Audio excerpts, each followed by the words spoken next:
Welcome back to Thor Racing. Here we go again. We're building another 4x4 Chevy van. This time it's a panel van instead of an RV like we did on the last one. We're going to take everything we learned from the last one and we're going to do it again and make some improvements on this one. This is going to be more suitable as a driver and I'm really excited to have it. I built a 4x4 Chevy Cummins van once before and it was awesome, and I sold it and then I bought this one with the intent of building another one. And it's been sitting around for about 10 years. I bought this van exactly as you see it. It's been a shell for the whole time I've owned it, so a parts van is in our near future. But let's get our parts truck in and we'll see what we have to work with. Completely dead. This is by far the best jump starter that I have ever owned, and I own quite a few of them.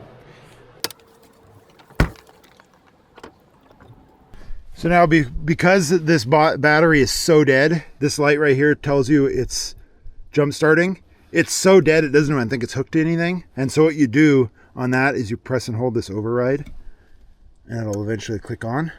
And then you just see the dome light came on. So it's going to be doing that and it just flashes. It's telling you it's ready to start.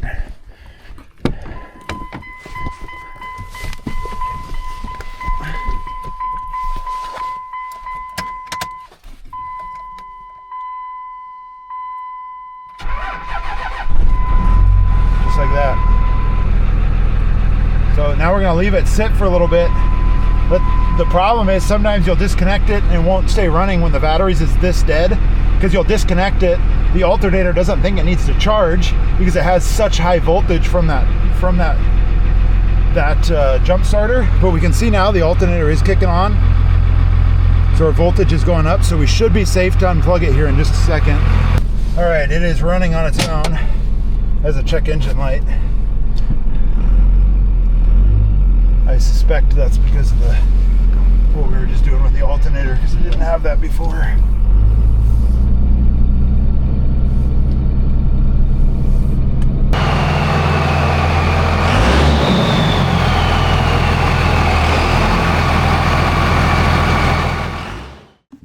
All right, a little bit of backstory on this truck. So I actually bought this truck to be the chassis for the 4x4 RV. And then I found another truck that had the longer wheelbase, which is what I wanted. I was actually going to extend this one. But instead now we're going to actually have to shorten it for the van. But either way, this was the chassis for the 4x4 RV, but I ended up using a different one. And I ended up using this truck as my truck. I actually towed quite a bit with this truck for the last... Well, I think I've had it for well over a year, and I finally put it aside, and then I haven't been running it recently. But it is a pretty decent truck. I cleaned up the interior and stuff, and it's nice enough to make me feel bad about parting it out, but at the same time, I would be at a loss if I sold this and then bought a truck that was unknown to me, that didn't have all the upgrades this has to the powertrain. It is older stuff, but it still is pretty nice stuff, and it looks pretty good. I did not know this about the truck. I wouldn't have been running this had I known that, but the clutch fan must have went out at one point, and instead of replacing the fan, they just put a new clutch on it. Which is just a really silly thing to do. I can't believe someone did that. But it didn't seem to hurt the clutch, but I wouldn't trust that clutch anymore either way. So anyway, I'm taking this apart. We're going to try to recoup some of our money by selling the parts off of it. And I also have still all the parts from the 4x4 RV that we need to sell as well. So I have a full-blown Dodge junkyard at this point. Now I'm just going to suck all the fluids out of it. I'm using just a brake vacuum bleeder to suck the reservoirs dry so that we don't make a mess when we start getting into these systems. So I am spending a little bit more time on the harness than is necessary. This truck has a ton of aftermarket crap on it, and the installs were very unorganized and they're almost confusing. And I actually did spend some time earlier when I first got this truck cleaning up some of that, but there's still a lot of really messy install on it that's a little confusing. So I've been saving these second gen cab mounts, and I have a bucket full now, and I have never used one once. In the world of dismantling trucks, these are a very, very easy truck to take apart.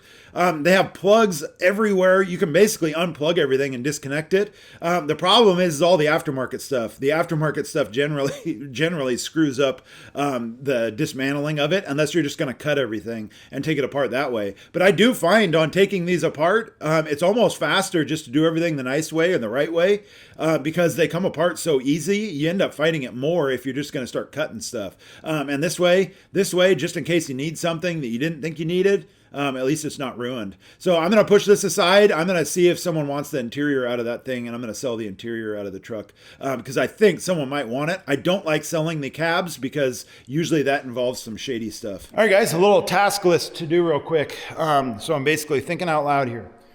The very first thing we need to do, which snowballs, is actually move the engine back to essentially just the next set of bolt holes on the side of the engine block. So we're just going to move the mount from here to these sets of holes. So this bolt hole will be in this here, and this hole will be up here. And that's going to move the entire assembly towards the rear, which is good. We'll get the weight towards the rear of the van and behind the axle a little bit more, because if you haven't noticed, those engines are almost hanging off the front of the axle, but they're basically just about centered on the axle. Now it's going to be rear of the axle, so it'll put a little bit more weight on the rear end, which is good. These things drive nose heavy, and you can actually feel it, and it's one of the biggest things I don't like about these chassis.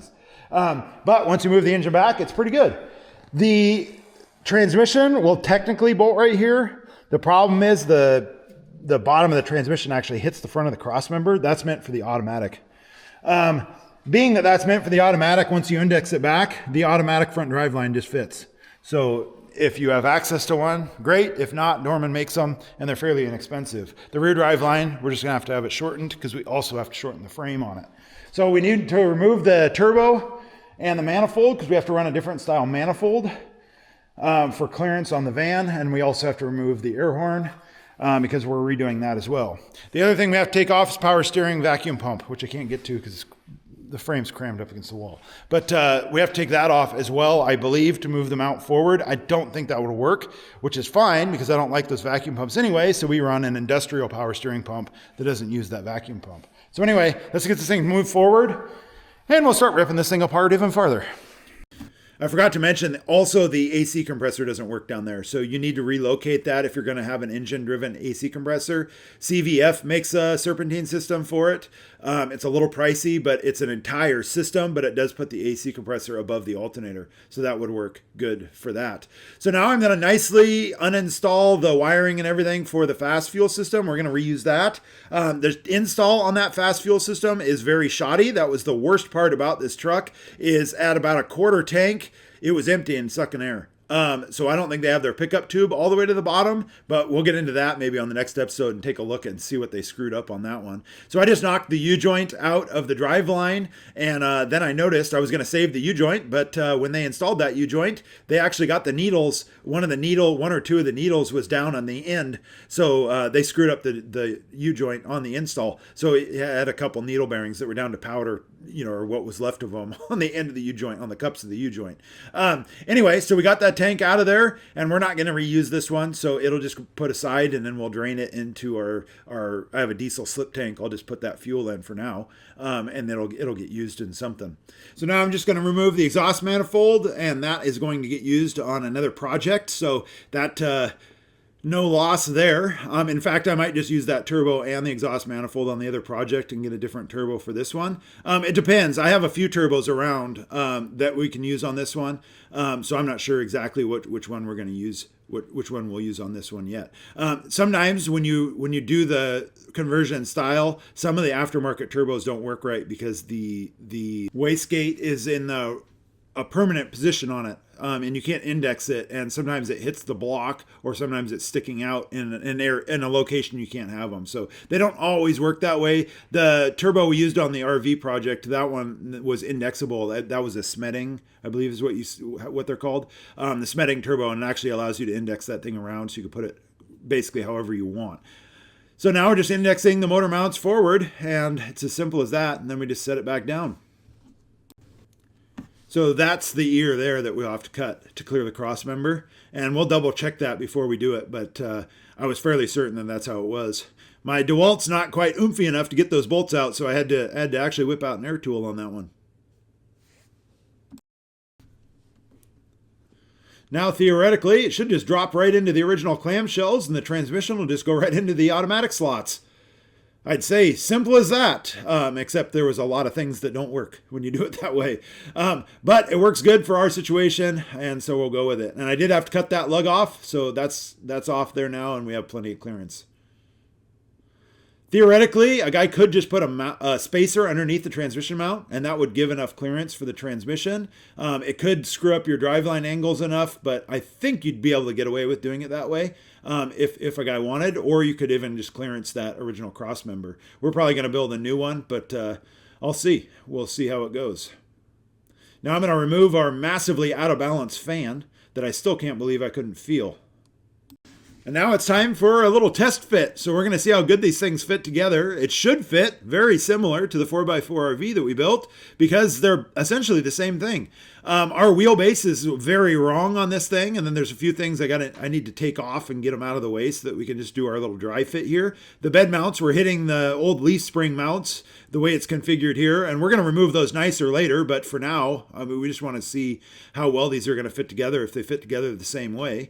It's pretty good. We need to go down about 4 inches. It's still quite a bit too high. The front section of the frame obviously will get cut off, and then we have to redo the core support there and everything on the van. But it's looking very similar to that rotary pump 12 valve. I had a lot of people comment on P-pump on the 12 valve. That physically doesn't fit. I did my very first van that way, and it was pretty much a disaster. I was pointing to the shocks there.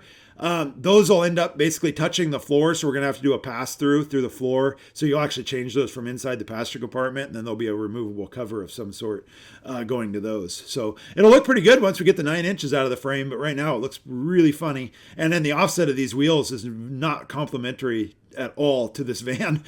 So it's going to look a little silly for a while until we get the proper wheels. So theoretically, the ram frame will actually fit in between the unibody frame, at least in the rear section here.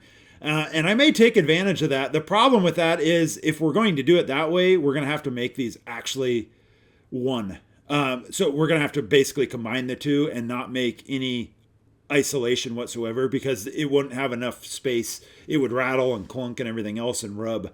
So we would have to make it permanent. So once we get the axle, the frame shortened, the wheel will be centered in the bottom part of the wheel arch. And then we're going to cut this frame section here to try to match this frame section here. So if we do end up making these permanent together, that will all get solidly welded in throughout there. So making the two of these permanent, there's a part of me that really likes the idea and there's a part of me that really doesn't like the idea. So I'm going to just get going on shortening the frame, and by next episode I'm going to make a decision one way or another and weigh the pros and cons, because there's a lot of things to think about if you do it as far as stress risers and stuff, and there's a lot of things to think about if you don't. So anyway, I hope to see you on the next episode. We'll see you there.